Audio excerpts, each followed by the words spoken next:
नमस्कार दोस्तों, आज की कहानी है सच के पैर पार्ट 1। बुआ जी आएंगी, फल मिठाइयाँ लाएंगी, नई किताबें लाएंगी, सबको खूब पढ़ाएंगी। छोटी गा रही थी, बुआ जी आते समय मेरे लिए नई ड्रेसेस जरूर ले आना। दूसरी की मांग होती, इस तरह की मांगे हर साल गर्मी की छुट्टियां आते ही भाइयों के बच्चों की होती, जिन्हें गुड्डी मायके जाते ही पूरा करती। मगर एक बार जब वह मायके गई तो बड़े भैया भाभी की बातचीत सुनकर गुड्डी के पांव के तले जमीन खिसक गई। आखिर ऐसा कौन सी बात थी जो गुड्डी को नहीं पता थी और उसके भैया भाभी उसके साथ कर रहे थे। बड़ी मुश्किल से दोनों का तलाक कराया, भाभी कह रही थी। और क्या, अगर तलाक नहीं होता तो क्या गुड्डी हमें इतना देती? देखना, बड़ी की शादी में कम से कम 10 लाख ले लूंगी उससे। भैया कह रहे थे, बदले में हम क्या देते हैं? हम लोग उसको हर साल एक मामूली साड़ी पकड़ा देते हैं, वह इतने में भी अपना सर्वस्व लुटा रही है। हंसते हुए उसकी भाभी ने कहा तो वह जैसे धड़ाम से जमीन पर गिर पड़ी। भाभी ने कहा तो वह धड़ाम से जमीन पर आकर गिर पड़ी। सच में उसका तीनों भाइयों ने शोषण किया था। उसे याद आ गई 20 वर्ष पूर्व की घटना। उसके विवाह के लिए लड़का देखा जा रहा था। पिताजी तीनों बेरोजगार बेटों की लड़ाई व बहुओं की खींचातानी झेल न पाए और गुजर गए। फिर तो उनकी शादी के लिए रखे 5 लाख वह सब खूबसूरती से डकार गए। गुड्डी के मन में भी बातें चल रही थी कि आखिर भाई भाभी तो चलो दूसरे घर की है, लेकिन भाई ऐसा कैसे कर सकता है? भाइयों के लिए बहनें अपनी जान देती हैं, लेकिन भाई क्यों पराये हो जाते हैं? उसका विवाह उससे लगभग 2 गुने उम्र के व्यक्ति रमेश से करा दिया गया और दहेज तो दूर, सामान बर्तन भांडे तक उसे नहीं दिए गए।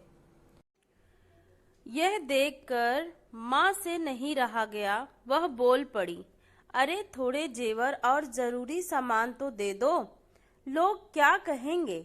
आप चुप रहे माँ, हमें अपनी औकात में शादी करनी है। सारा इसे दे देंगे तो मेरी बेटियों की शादी में कैसे करे होगी?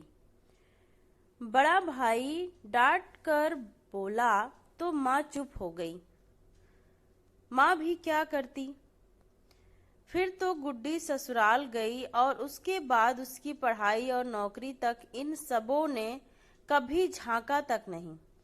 रमेश पत्नी को पढ़ाने के पक्षधर थे, इसलिए उनके सहयोग से उसने बीए की परीक्षा पास की। उसके कुछ दिनों बाद बैंक की क्लेरिकल परीक्षा पास कर ली तो बैंक में नौकरी लग गई। रमेश पढ़ी लिखी पत्नी चाहते थे, परंतु कमाऊ नहीं। अतः जैसे ही उसकी नौकरी लगी उन्होंने समझाने की कोशिश की, क्या तुम्हारा नौकरी करना इतना जरूरी है? हाँ, क्यों ना करें, इतनी औरतें करती हैं, फिर बड़ी मुश्किल से लगी है। उसने सरलता से जवाब दिया, फिर बच्चे होंगे तो कौन पालेगा? क्यों, दाई रख लेंगे। आजकल बहुत से लोग रखते हैं। मैं भविष्य की इस छोटी सी समस्या के लिए नौकरी नहीं छोड़ सकती। इस टूक जवाब पर रमेश कुछ नहीं बोले, पर उनका जमीन इस बात को स्वीकार न कर सका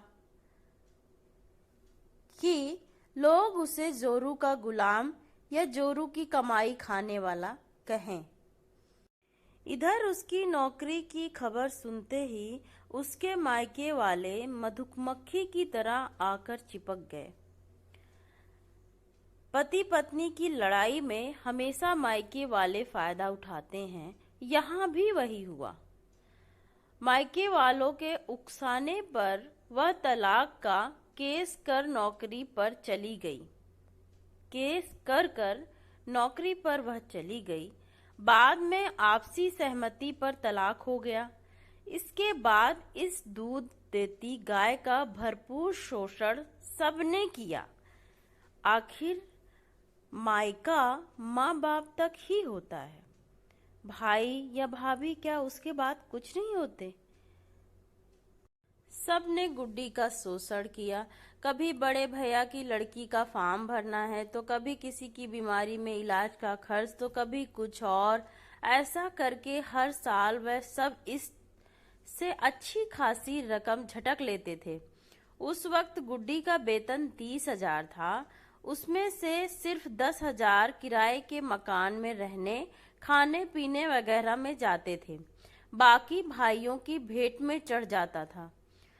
मगर उस दिन की बात, भैया भाभी की बातचीत ने उसके मन को हिलाकर रख दिया। उसके बाद वह 4 दिन की छुट्टियां लेकर किसी काम से मधुबनी गई थी, तो वहां संयोगवश उसके पति साइकिल पर फेरी लगाते दिख गए।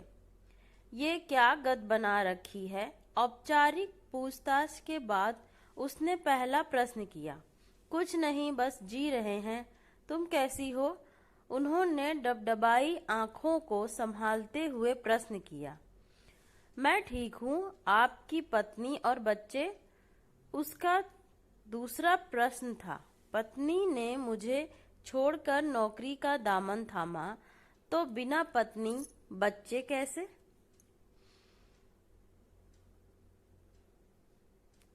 उन्होंने जबरदस्ती हंसने का प्रयास करते हुए कहा, गांव में कौन कौन है? पिताजी का निधन तुम्हारे सामने हो गया था।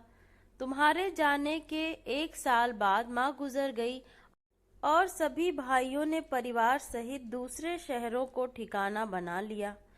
उनका सीधा उत्तर था, और आप? इस प्रश्न पर वह थोड़ा सकुचा गए। फिर बोले, मैं यहीं मधुबनी में रहता हूँ। सुबह से शाम ढलने तक कारोबार में लगा रहता हूँ। दोस्तों, आगे की स्टोरी के लिए आप हमारे चैनल को लाइक और सब्सक्राइब करें। इस स्टोरी का पार्ट कल अपलोड होगा, तो आप लोग चैनल को लाइक और सब्सक्राइब करिए और इस स्टोरी को आगे जरूर सुनिएगा। बहुत ही अच्छी स्टोरी है, सच के पैर। धन्यवाद दोस्तों। स्टोरी अच्छी लगी हो तो प्लीज़ लाइक एंड सब्सक्राइब।